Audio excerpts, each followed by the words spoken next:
What happens when a Hollywood legend walks onto a talk show set expecting respect and walks out becoming a symbol of standing up to media arrogance? In just 33 seconds, one dismissive comment from Joy Behar would ignite a firestorm that turned a routine interview into the most talked about moment in daytime television history. The View's studio audience settled into their seats that morning with no idea they were about to witness something unforgettable. Sylvester Stallone, the man who gave us Rocky Balboa and John Rambo, sat down across from the panel of hosts with that familiar, confident smile. He was there to promote his latest project, but what started as typical celebrity small talk was about to take a turn nobody saw coming. Whoopi Goldberg opened with the usual pleasantries. "Sly, it's so great to have you here. You look fantastic." Stallone nodded graciously. "Thank you. It's good to be here. I've always enjoyed coming on the show." The conversation flowed smoothly for the first few minutes. They discussed his workout routine, his family, and his upcoming film. Stallone spoke with genuine warmth about his career and the passion he still felt for his craft after all these years in the business. The audience laughed at his stories and applauded his humble reflections on success. Then, Joy Behar leaned forward with that look in her eyes. Anyone who watched the show regularly knew that look. It meant she was about to say something provocative. "So, Sly," she began, her tone shifting, "you've played a lot of tough guys over the years. All that punching, shooting, the muscles. Do you ever think maybe those kinds of movies are part of the problem? You know, glorifying violence and toxic masculinity?" The studio went quiet. Stallone's smile faded slightly, but he maintained his composure. "Well, Joy, I think my movies have always been about more than just action. Rocky was about perseverance and the human spirit. Rambo was about a veteran, struggling to find his place after war. There's always been substance beneath the surface." Behar waved her hand dismissively. Sure. But let's be honest. You made millions teaching young boys that the way to solve problems is with their fists. Don't you think that's irresponsible?" You could feel the tension building. Stallone shifted in his seat, his jaw tightening just a bit. "I think that's a pretty unfair characterization of my work. These characters faced impossible odds and fought for what they believed in. They inspired people." "Inspired people to be violent," Behar interrupted, talking over him. "I mean, come on. You can't seriously sit here and tell me that movies where the hero beats everyone up are sending a positive message." Stallone took a breath, clearly trying to stay patient.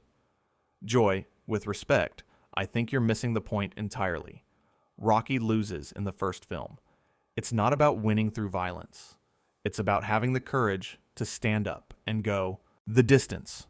Behar laughed, and it wasn't a friendly laugh. "Oh, please, that's just Hollywood spin. You made violent movies, got rich, and now you want to pretend they were art films." The other hosts looked uncomfortable. Whoopi tried to interject. "Well, I think there's definitely artistic merit in..." But Behar wasn't done. "And another thing, Sly. These action heroes you play, they're all the same. Sweaty guys with guns who never talk about their feelings. Is that really what we should be showing people? Especially now?" Stallone's eyes narrowed. His voice remained steady, but there was steel in it now. "Joy, I've spent over 40 years in this industry.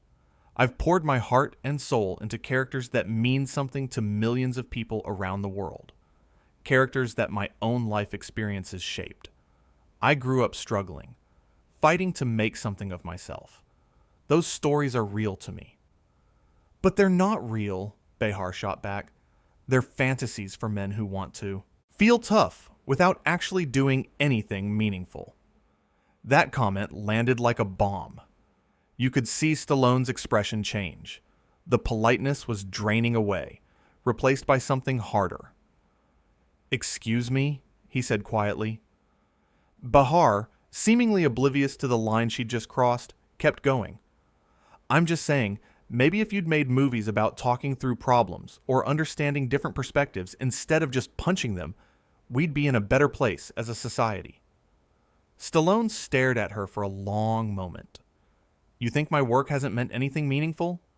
I think it's meant a lot to your bank account, Behar said with a smirk. The audience gasped. Even the other hosts looked shocked. Sonny Hostin's mouth fell open. Sarah Haynes looked down at her cards, clearly uncomfortable. Stallone sat back in his chair, and for a few seconds, he just looked at Behar with an expression that was hard to read. Then he leaned forward. "Let me tell you something, Joy," he began, his voice low and controlled. "Before Rocky, I was sleeping in a bus station. I had $33 in my bank account. I wrote that screenplay in 3 days because I had a story burning inside me that I needed to tell. A story about a nobody who got a shot at something bigger than himself. Not because he was the strongest or the smartest, but because he had heart." Behar opened her mouth to respond, but Stallone raised his hand. "No. You've talked. Now I'm going to talk. I turned down $350,000 because the studio wanted to make that movie without me starring in it. I believed in that character so much that I risked everything.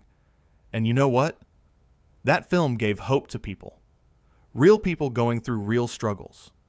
I've had firefighters, teachers, construction workers, single mothers come up to me in tears, telling me that Rocky inspired them to keep going when they wanted to give up."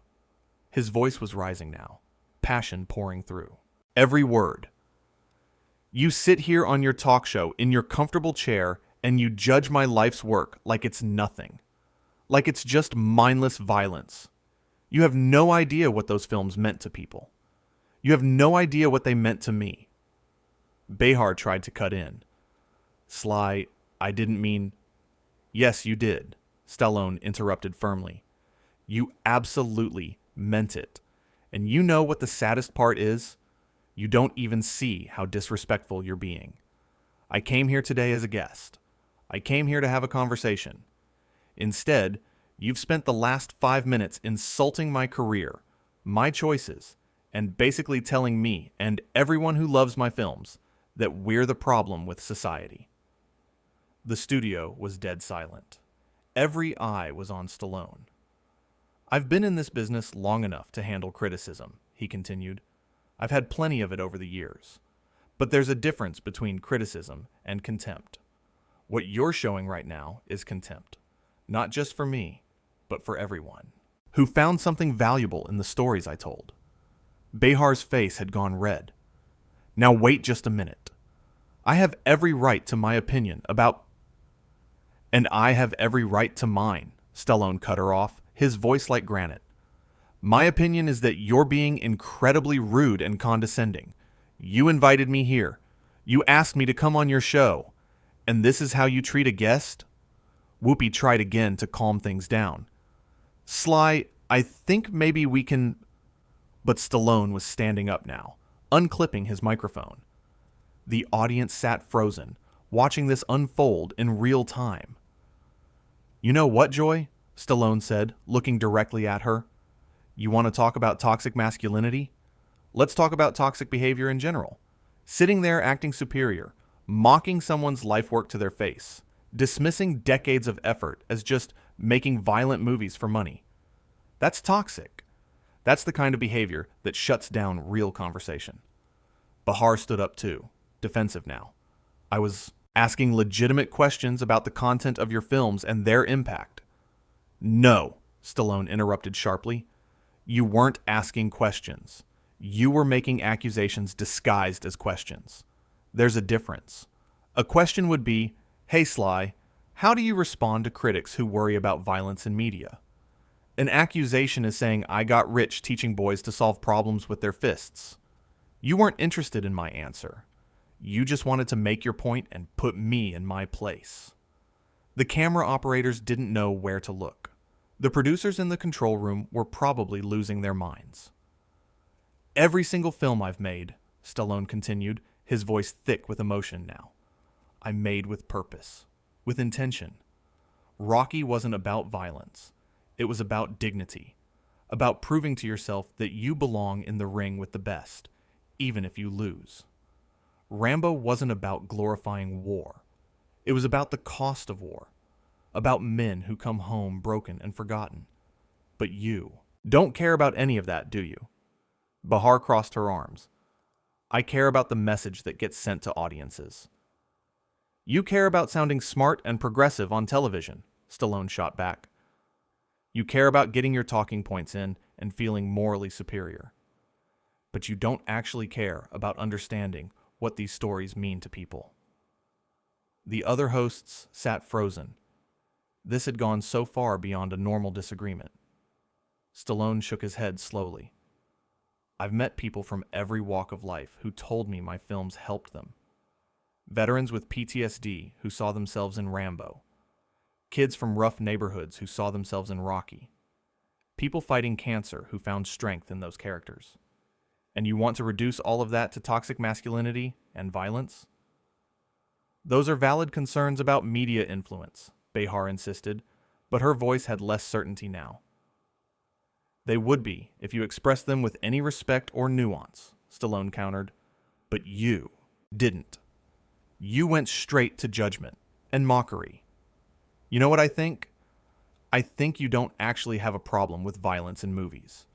You have a problem with the kind of movies I make. The kind that appeal to working class people. The kind that celebrate underdogs and fighters and people who don't quit. That hit a nerve. Behar's eyes flashed. That is completely unfair. Is it? Stallone challenged. Because from where I'm standing, it seems pretty accurate. You sit up here in your bubble, and you look down on the things regular people connect with. You decide what's worthy and what's not based on your own narrow worldview. The audience was riveting between them, like watching a tennis match. I have spent my entire career, Behar said, her voice rising, advocating for important social issues and asking tough questions. Asking tough questions is fine, Stallone cut in. Being disrespectful isn't.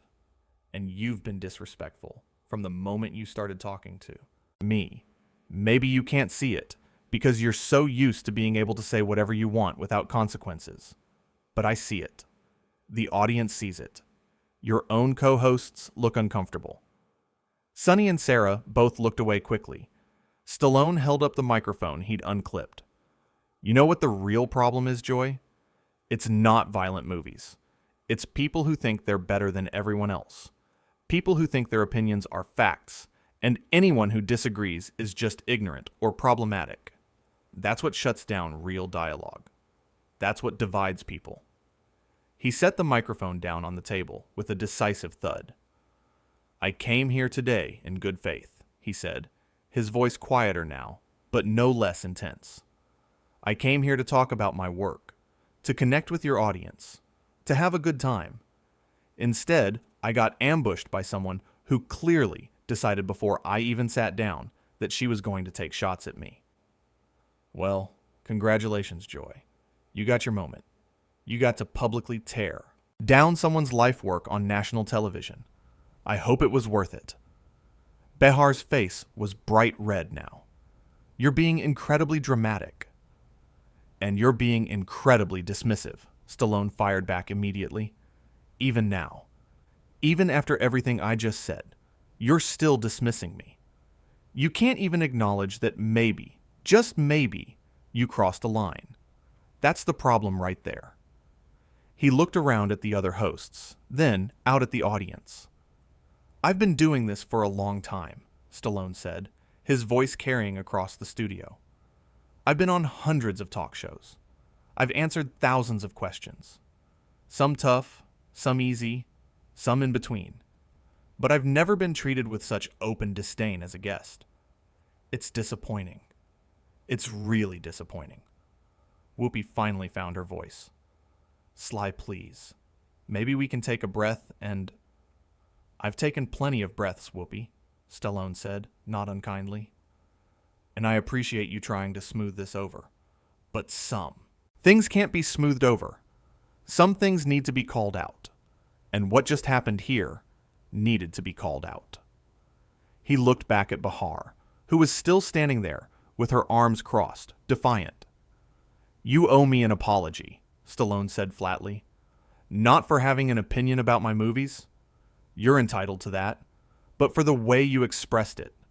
For the mockery and the condescension and the complete lack of respect. The studio held its collective breath. Every single person was waiting to see what Behar would do. The cameras were tight on her face. She didn't apologize. Instead, she lifted her chin and said, "I was doing my job. Asking challenging questions is what I do." Stallone stared at her for a long moment, then slowly nodded. Okay. Well, then I'm doing mine. I'm standing up for myself and for my work and for everyone who ever connected with my films. And I'm walking out of here with my dignity intact. He turned to leave, then paused and looked back. And, "You know what the difference is between Rocky and what just happened here?" he asked.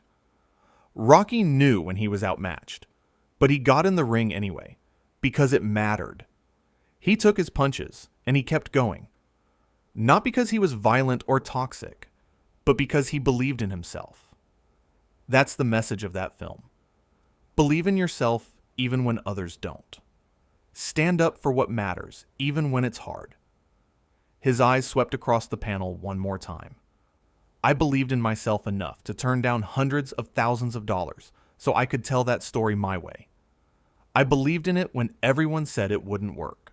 And I'm believing in myself right now when I say that I don't have to sit here and take this. Nobody does. With that, Sylvester Stallone walked off the View's set, leaving behind a stunned audience, speechless hosts, and one very flustered Joy Behar. The cameras kept rolling as he disappeared through the stage exit. Whoopi tried to cut to commercial, her voice shaky. "We'll be right back after..." But nobody was paying attention to her words. They were all still processing what they'd just witnessed. A guest standing up. A guest refusing to be diminished. A guest choosing his self-respect over playing nice for the cameras. In the audience, some people started clapping. Just a few at first, then more, then even more. Within seconds, half the audience was on their feet, applauding Stallone's exit. The other half sat in shocked silence, unsure how to react to this unprecedented moment. Behar stood at the table, her face a mixture of anger and embarrassment. She tried to speak, tried to say something to regain control, but her voice was drowned out by the applause. Backstage, producers scrambled. This wasn't in the script. This wasn't how interviews were supposed to go. But it had happened. Live. On air. Unfiltered and raw. Stallone walked through the backstage area with his head high. Production assistants and crew members stared as he passed. Some looked sympathetic. Others looked thrilled. One young stagehand actually gave him a thumbs up. His publicist rushed up to him, phone already pressed to her ear, undoubtedly dealing with the immediate fallout. But Stallone barely acknowledged her. He just kept walking, steady and sure, the way Rocky walked through those Philadelphia streets. Back on set, the show cut to commercial. During the break, Behar sat down heavily in her chair. The other hosts exchanged glances, unsure what to say. What could they say? The explosion they'd all just witnessed wasn't something you could simply move past with a quick topic change. When they came back from commercial, Whoopi tried to address what had happened. "Well, that got heated. We want to thank Sylvester Stallone for stopping by." But it sounded hollow. Everyone knew what had really happened. Everyone knew that this wasn't just a disagreement that got a little tense. This was a complete breakdown of the normal talk show dynamic. A guest had called out a host on her own show.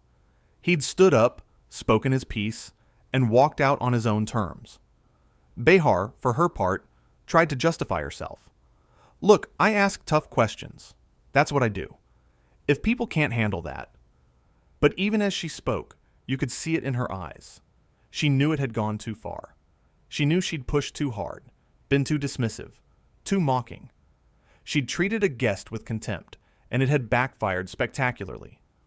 The rest of the show limped along, but nobody was really paying attention anymore.